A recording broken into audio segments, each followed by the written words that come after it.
We do not work behind the scenes. We work in the open. You know, that one sentence from Oman's ambassador to Egypt really cuts right to the heart of what we're talking about today.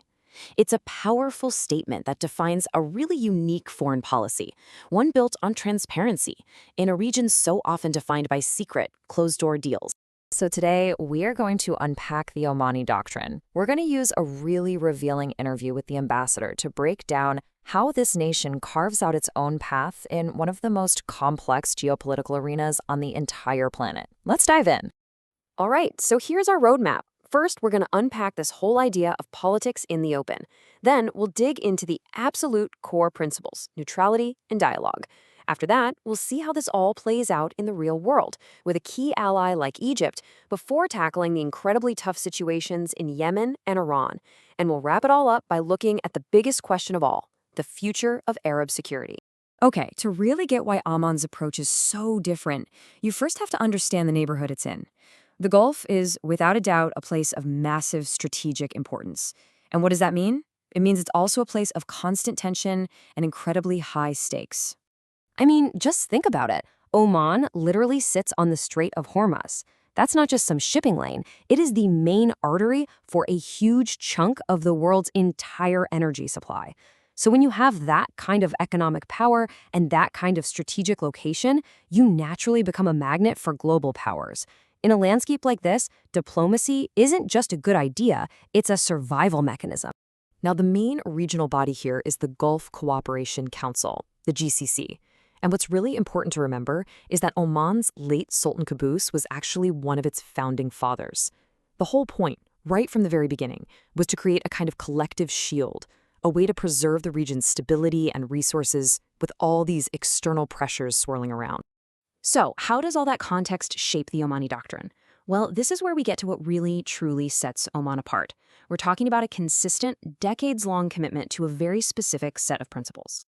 And it really just boils down to these four key ideas. Number one, we don't interfere in your business. Number two, you don't interfere in ours.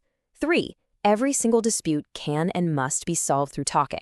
And number four, and this is the big one, you have to keep the lines of communication open with everyone, no exceptions. This isn't just a sometimes strategy for them, it's baked into their political DNA. And this quote from the ambassador just says it all, doesn't it? The sound of the cannon does not create solutions. Blood brings more blood, and crisis begets crisis. That single idea perfectly explains why Oman will always choose the negotiating table over the battlefield. So that's the theory. But what does it actually look like in practice? Well, Oman's relationship with Egypt is a perfect case study of how these principles can build incredibly stable, long-lasting alliances built on trust. The history here is pretty amazing. Back in 1973, Sultan Qaboos actually appeared on television in his military uniform to announce that Omani citizens would give a part of their salaries to support Egypt in the war. Then, in 1979, when Egypt signed its peace treaty with Israel, almost the entire Arab world cut ties, but Oman was one of the very few countries to stand by them. It was a hugely controversial move at the time, but they stuck to their principles. And today, that history of trust means they coordinate on everything from politics to trade. Okay, so that's a stable alliance. But what happens when this doctrine gets thrown into the fire of the region's most volatile conflicts? Let's take a look at Yemen and Iran. Right, so when the war in Yemen kicked off, a military coalition was formed. Oman was asked to join, and they said no. Why? Because joining the fight would mean contributing to the bloodshed. And, just as importantly, it would mean picking a side. So instead, Oman chose to be a neutral space, a place where all the different parties, and I mean all of them, could still come to talk. And this is exactly why that decision was so critical. A former Saudi foreign minister apparently once said that if a space like Oman for dialogue didn't exist, they would have to invent it. By staying out of the fight, Oman became the only country trusted enough by every single warring faction to host potential peace talks. Without that neutral ground, a major path to de-escalation just wouldn't be there. And we see the exact same principle at work with Iran. It was Oman that was instrumental in setting up the secret, back-channel talks that eventually led to the 2015 Iran nuclear deal. Even now, when tensions are sky-high, Muscat is still one of the few places where intermediaries for Iran and the West can actually meet. The Omani view is just so consistent. Isolating a country doesn't work. Talking to them might. So let's zoom out. Beyond these specific conflicts, the ambassador pointed to a much bigger, almost existential challenge that's facing the entire region, and that is the future of collective Arab security.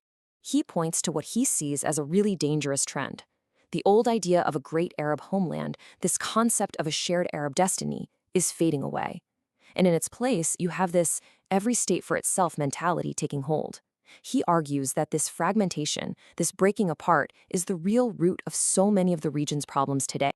So what's the single biggest roadblock to peace? Well, from the ambassador's point of view, it's crystal clear. He says the primary source of all the tension in the region is the ongoing Israeli occupation of Palestinian territories. And the only path forward, he argues, is through international law and UN resolutions. He sees events like October 7th not as the cause of the conflict, but as the inevitable result of, in his words, 17 years of humiliation and occupation. And what about an institution like the Arab League? So many people call it a failure, but the ambassador has a much more interesting take. He says, look, the League isn't a failure, it's a mirror. It can only ever reflect the collective will of its members. So if there's no unified will among the Arab states, the reflection you see in that mirror is naturally going to be fractured. And that leaves us with the final massive question. In an age where every country is making its own separate alliances and facing all these intense external pressures, is the Omani model of dialogue and neutrality actually a realistic path for the whole region? Can a common Arab security really be built, or is this fragmentation we're seeing just the new reality? That is the challenge that lies ahead.